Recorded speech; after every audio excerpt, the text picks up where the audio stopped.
Votre invité aujourd'hui dans la grande interview en direct sur Boursorama, c'est le journaliste Romaric Gaudin. Bonjour. Bonjour. Journaliste à Mediapart, vous publiez La guerre sociale en France aux sources économiques de la démocratie autoritaire. C'est aux éditions La Découverte. Votre idée, on la comprend très vite en lisant ce livre, c'est que le président Macron mène une politique néolibérale.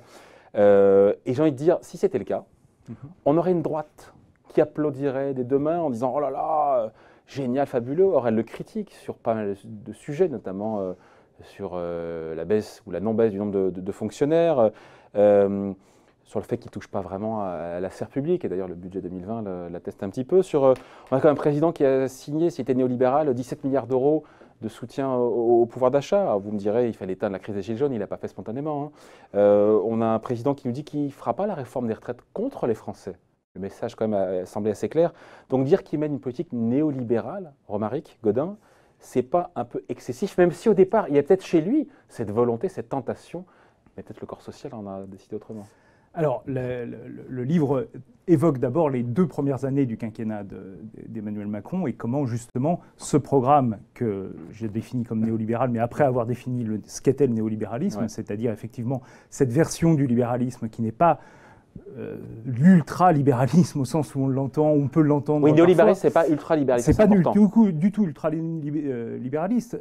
En fait, le néolibéralisme s'appuie sur l'État traditionnellement, et c'est avec l'État que l'on développe en fait la marchandisation de la société en faveur évidemment du capital contre le travail. Mais encore une fois, dans cette idée-là, c'est pour rééquilibrer, parce qu'on a eu dans les années 70 une crise d'un capitalisme qui lui donnait la priorité au travail par rapport au capital.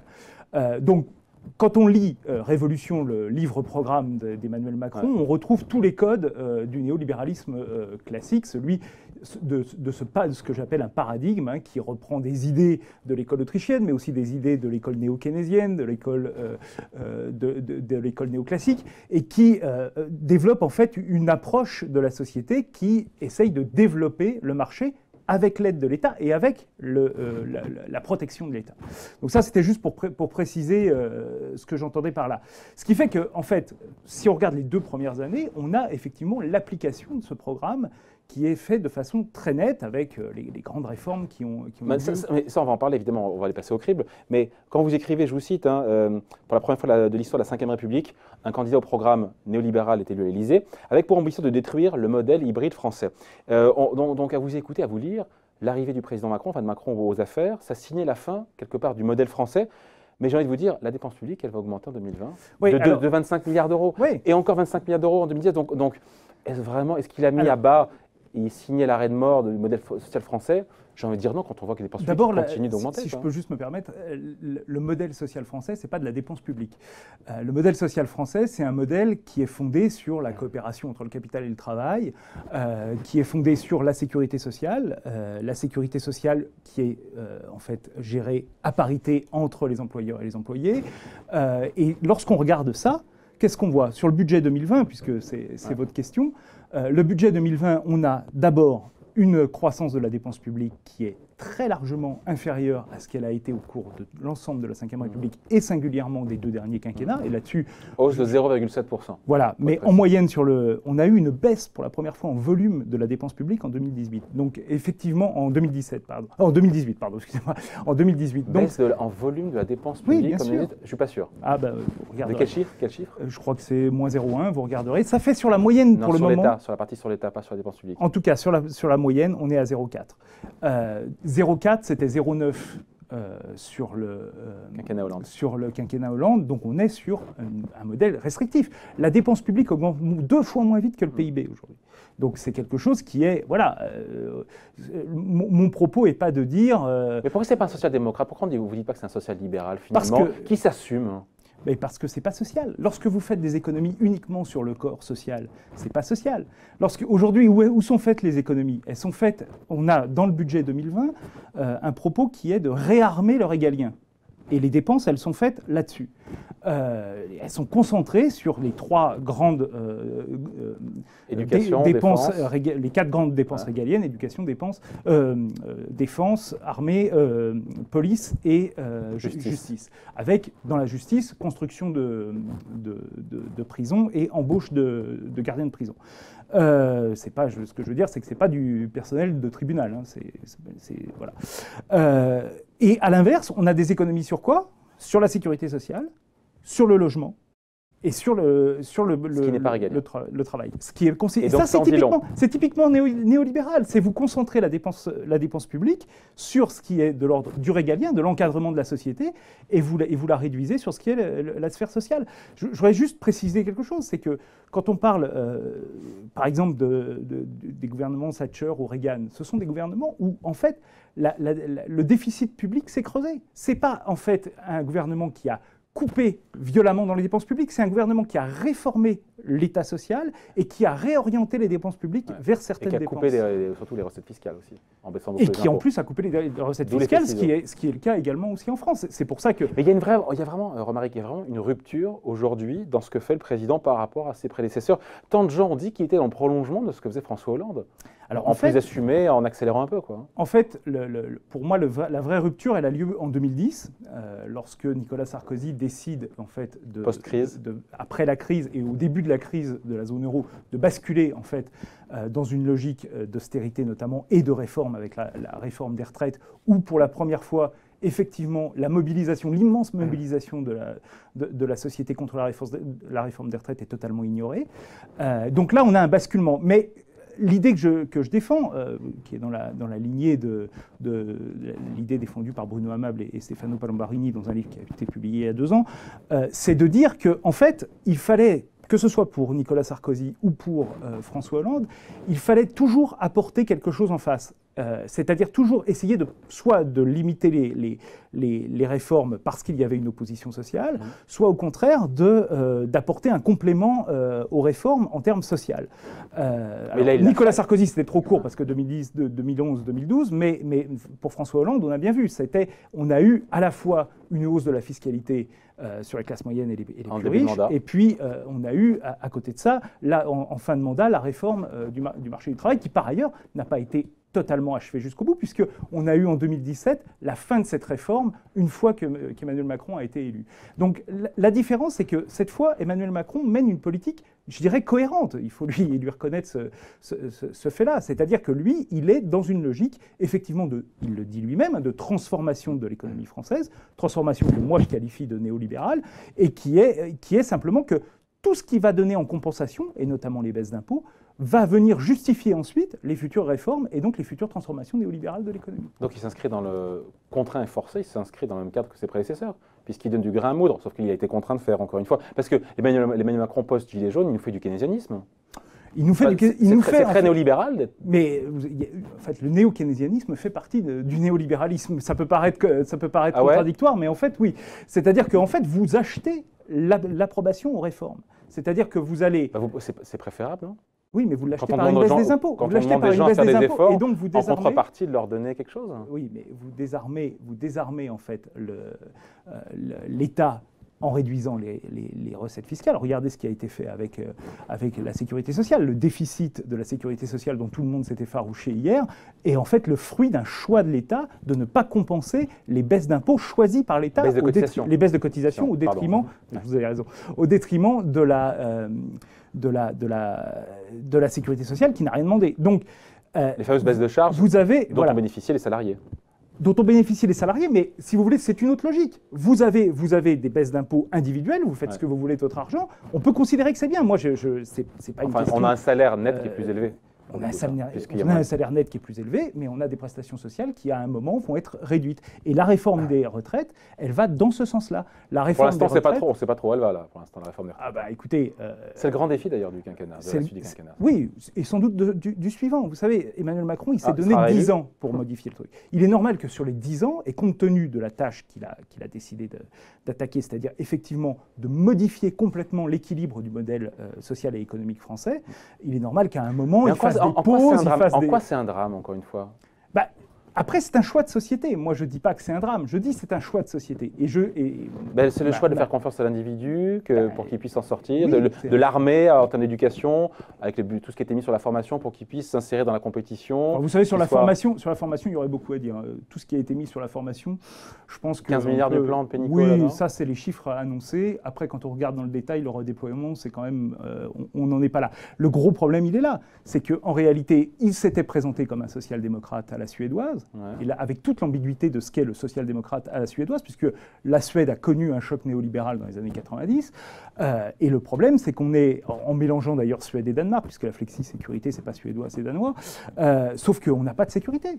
On n'a pas de compensation. Il devait avancer sur les deux jambes, et votre sentiment, c'est qu'il est hémiplégique. Très clairement, on voit rien là-dessus. Et donc, il donne en fait du pouvoir d'achat, ce qu'il considère comme être du pouvoir d'achat, au détriment de l'État et de l'État social, en disant aux gens, vous avez de l'argent, vous pouvez finalement vous former vous-même. Et donc, il est en train de rogner, c'est ça? Il est en train de rogner les droits sociaux il est en train, en fait, d'être plus compétitif, c'est ça son pari, hein? C'est le pari que font les élites françaises depuis d'ailleurs très longtemps. Je reviens un peu en arrière et on retrouve déjà cette idée-là dans les années 50, à la fin des années 50. C'est quand ils arrivaient, vous le racontez, des élites, pour vous, depuis 40 ans, elles attendent justement d'avoir un libéral qui s'assume et qui met cette politique-là. Un néolibéral, si je peux me permettre. Un néolibéral, oui, c'est vraiment précis. Qui s'assume, et pour le coup, c'est… parce que vous écrivez comme l'État devient, avec Macron, le bras armé du capital. Là, on dit waouh. Oui. Pardon ? Pas tout ça parce qu'il a fait la flat tax et… c'est déjà pas mal. La flat tax et l'ISF, ça vous fait à peu près 5 milliards par an. Ça fait 3 ans, ça fait 15 milliards. Donc c'est l'équivalent de 3 fois ce qui va être distribué aux ménages cette année. C'est quand même pas mal. Voilà. Tout ça pour avoir en fait un investissement qui se maintient, mais le contrefactuel, on ne le connaît pas. On ne sait pas ce qui serait passé s'il n'y avait pas eu cette factuelle sur l'investissement. Il faut attendre un petit peu, non? C'est pas un peu trop tôt de juger pour une c'est mesure toujours trop tôt. Ça, c'est typique des réformes. C'est-à-dire que c'est soit toujours trop tôt, soit pas assez, en fait. Mais ça, on a connu ça, par exemple, pendant la crise de la zone euro. On voyait la Grèce, l'Espagne s'enfoncer, et l'Italie, et on vous disait « Ah, mais c'est soit pas assez, soit encore trop tôt ».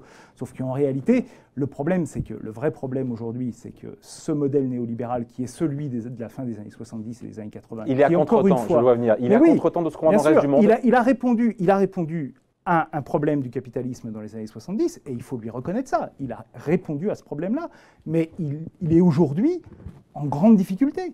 Il est en difficulté pour une première raison qui est qu'il y a eu la crise de 2008, qui est une crise du néolibéralisme.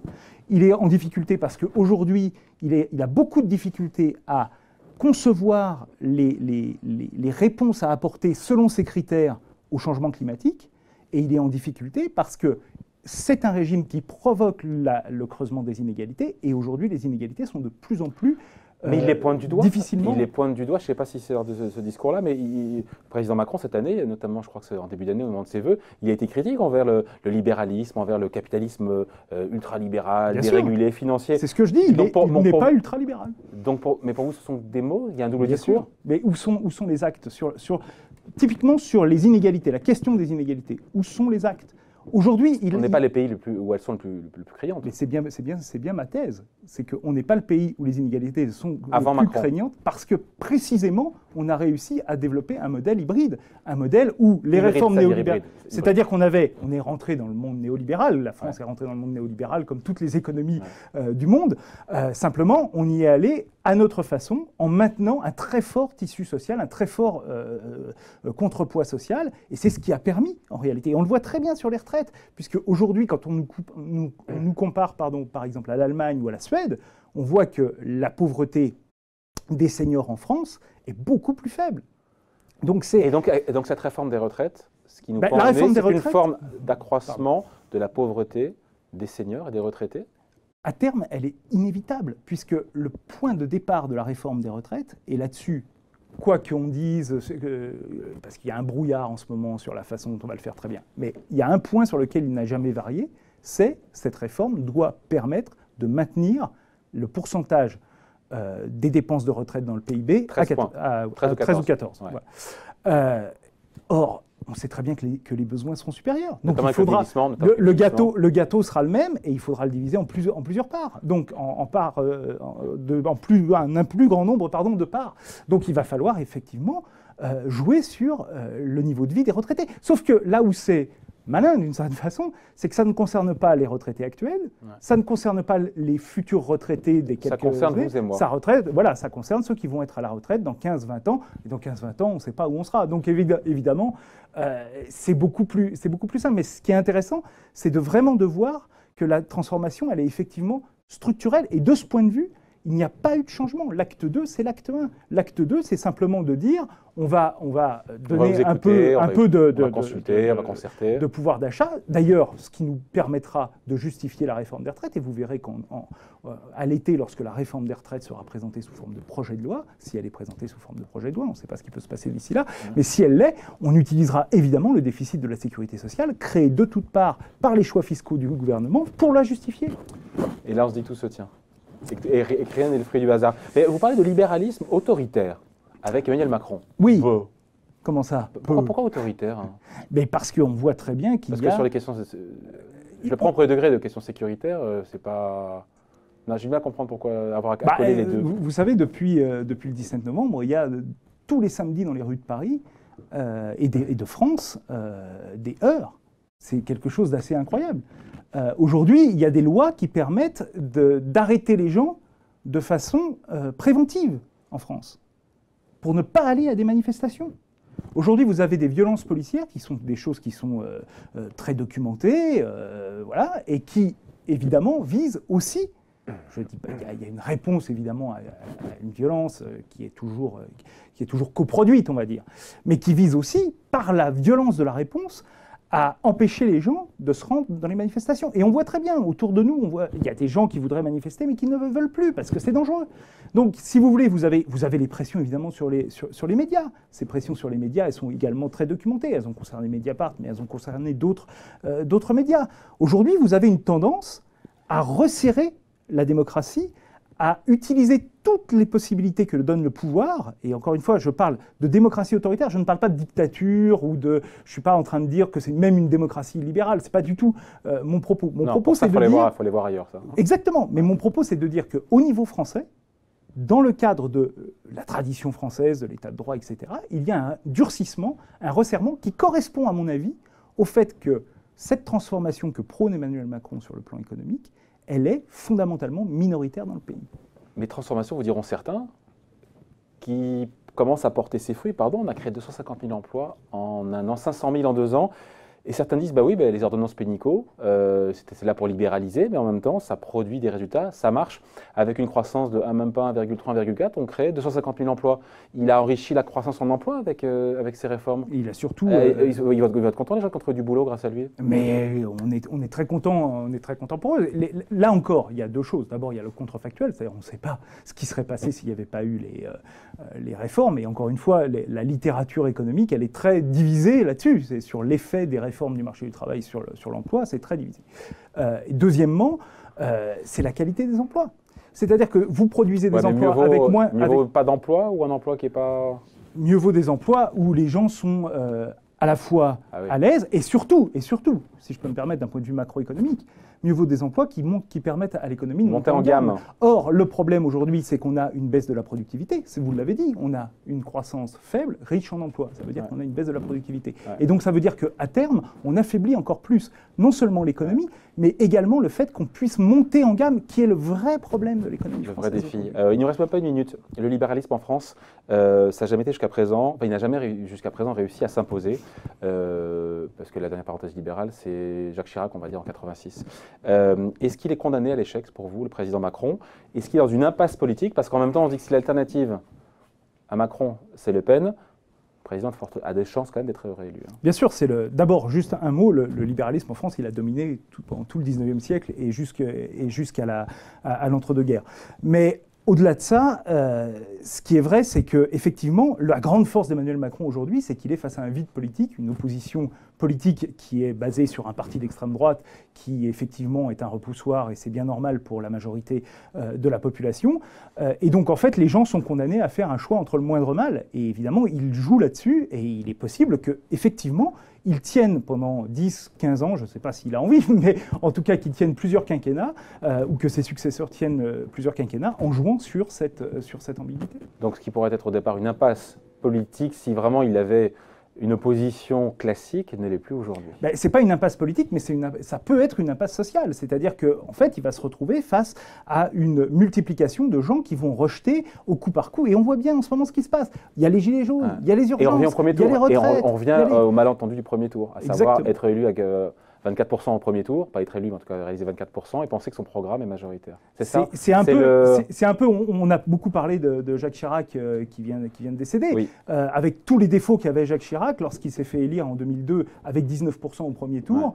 Ouais. Il a mené une politique néolibérale en maintenant en réalité. Néolibérale, on le taxe d'immobiliste. Oui, pardon, mais il a fait les réformes des retraites, une réforme du marché du travail pendant ce quinquennat-là, mais en même temps, à côté de ça, il a maintenu les 35 heures, une assurance chômage généreuse. Et il avait le souci de cet équilibre. Et c'est ça le fond de votre livre. Voilà. C'est qu'il n'y a plus de souci d'équilibre. Exactement. C'est ça la vraie différence. Du pacte social. C'est ça la vraie différence. Et c'est là où en 2010, il y a eu une rupture. Voilà. Pour égayer ces fins de soirée, ces week-ends, Romaric Gaudin, journaliste à Mediapart, La guerre sociale en France, aux sources économiques de la démocratie autoritaire. C'est aux éditions La Découverte et de Romaric Gaudin. Invité à la grande interview en direct sur Boursorama. Merci. Merci beaucoup à vous.